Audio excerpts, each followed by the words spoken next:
الحمد لله رب العالمين والصلاة والسلام على أشرف الأنبياء والمرسلين وعلى آله وأصحابه أجمعين أما بعد فأعوذ بالله من الشيطان الرجيم بسم الله الرحمن الرحيم وإنك لعلى خلق عظيم وقال رسول الله صلى الله عليه وسلم أيما مسلم شهد له أربعة بخير أدخله الله الجنة رواه البخاري আজকে মজলুম শেখুল হাদিস আপসহীন কায়েদ মিল্লাত আল্লামা জুনায়েদ বাবুনগরী সাহেব রাহমাতুল্লাহ আলাইহির জীবন শেষে আলোচনা সম্মানিত সভাপতি অত্যন্ত শ্রদ্ধাভাজন প্রধান অতিথি উলামায়ে কেরাম তৌহিদি জনতা আল্লামা জুনায়েদ বাবুনগরী সাহেব রাহমাতুল্লাহ আলাইহির আমি নগণ্য ছাত্র।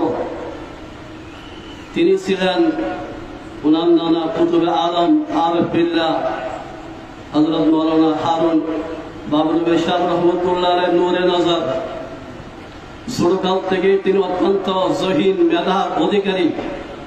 অল্প বয়সে তিনি হিফজ কোরআন শেষ করেছেন এবং কোরআন শেষ করিয়ে এক বডিকে তিনি পরিপূর্ণ কোরআন 30 পারা শুনেছেন এবং প্রথম ক্লাস থেকে দরায়ে হাদিস পর্যন্ত প্রত্যেকটা শ্রেণীর মধ্যে তিনি প্রথম স্থান অধিকার করেছেন। সর্বশেষ শেখুল হাদিস আল্লামা ইউসুফ বিন নুরি রাহমাতুল্লাহ আলাইহির কাছে তাখাসসুস ফিল হাদিস পড়িয়ে তিনি বাংলাদেশে আসিয়ে বাংলাদেশের অত্যন্ত প্রাচীন মাদ্রাসা আজিরুল বাবুনগরের মধ্যে দরস্থান করেছেন। ওনার সর্বপ্রথম ছাত্রদের মধ্যে আমি। তিনি যে কোনো কিতাবের দরস দিতেন সবচেয়ে কিতাব সেটে আহাম ছাত্ররা বুঝতেন। যে ফলের দরস দিতেন সে ফলটাই সবচেয়ে আহাম ফল, সেই হিসেবে তিনি ছাত্রদেরকে বুঝাইতেন, ছাত্ররাও বুঝতেন।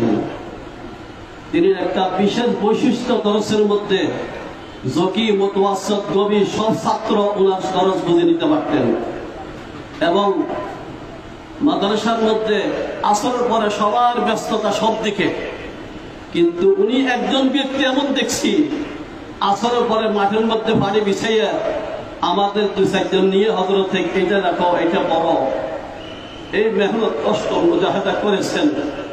বিশেষভাবে ইলমুল আরুজ শিয়ারা সাল লেখালেখির উপরে একটা কিতাব তিনি আসরের পরে আমাদের কয়েকজনকে পড়াইছেন। উনি ইলমের ময়দানে বহু অবদান রাখেছেন, বিশেষভাবে দর্শক তদরিসের মধ্যে যেমন আবার লেখালেখির ময়দানেও তেমন। তিনি অত্যন্ত ভালো একজন কবি ছিলেন। ওনার কবিতা আরবি ফার্সি উর্দুতে বহু লেখা হয়েছে এবং তিনি আরবিতে ইমাম দারমি রাহমাতুল্লাহর জীবনের উপরে এমন একটা কিতাব লিখছেন, উলামায়ে কেরামরা দেখলে বুঝবেন না যে সেটা আরবের মানুষে লিখছেন নাকি আজমের মানুষে লিখছেন। তিনি হাতের লেখা ছিল খুব সুন্দর।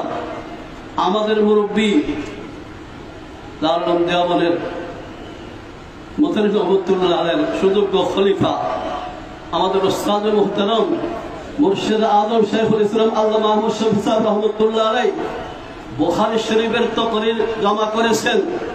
হযরতের আল ফায়জুল জারি লিহাল্লি শারহিল বুখারী এর মধ্যে তাকরীস আল্লামা জুনায়েদ বাবুনগরী রহমাতুল্লাহ আলাইহি হাতের লেখা, যাদের দেখতে মনে চাই সেখানে আপনারা দেখেন।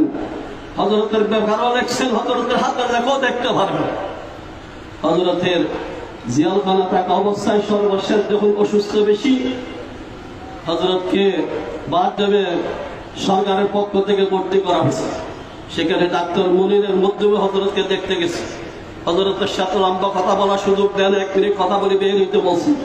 আমি সেখানে বলছি, হযরত আপনার মুখ ঘুরিয়ে তার একটা আলামত পরিষ্কার দেখতেছি। সৈয়দনা ইউসুফ আলাইহিস সালাম যেমন নির্দোষের জেল খাটছিল, ইমাম আযম আবু হানিফা রাহমাতুল্লাহ আলাইহি যেমন নির্দোষের জেল খাটছিল, আল্লামা ইবনে তাইমিয়া রাহমাতুল্লাহ আলাইহি যেমন নাকি নির্দোষের জেল খাটছিল, আমাদের মুরব্বী শাইখুল হিন্দ রাহমাতুল্লাহ আলাইহি যেমন নাকি নির্দোষের জেল খাটছিল। আপনার অবশ্যই কবুলিয়ত আল্লাহ দান করেছেন, সেজন্য জেল খাটতে কোনো পরেশান হওয়ার কারণ নাই। পুরো দুনিয়াতে আল্লাহ জুনায়েদ বাবুনগরীর নাম সবাই দোয়া করতেছে আপনার জন্য। এবং হযরত বের হওয়ার পরে কয়েকদিন পরে তিনি আবার বারডাঙ্গার মধ্যে চিকিৎসার জন্য গেছিলেন। সেখানে বারবার আমাদের যাতায়াত হয়েছে। এখানে ইলিয়াস হামিদি সাহেব আছেন, তিনি বারবার গেছেন। সরকারি উচ্চ পর্যায়ে দায়িত্বশীলরা ওদের কাছে বারবার আসছে, হুজুরের পাসপোর্ট আটকা রাখা হয়েছে, বলছে আপনার পাসপোর্ট দেওয়া হবে, আপনাকে সরকারিভাবে বিদেশে চিকিৎসার জন্য ব্যবস্থা করা হবে। হযরত পরিষ্কার বলেছেন আমার সরকারিভাবে বিদেশে চিকিৎসা দরকার নেই, আমার যখনই আমার পয়সা দিয়ে হবে তখন আমি বিদেশে যাই চিকিৎসা করবো। এই ধরনের আকর্ষণ ব্যক্তি ছিল। আল্লাহ রাব্বুল আলামিন হযরতের জীবন থেকে আদর্শ গ্রহণ করার জন্য আমাদের সকলকে তৌফিক দান করেন। ওয়া আখিরু দাওয়ানা আলহামদুলিল্লাহি রাব্বিল আলামিন।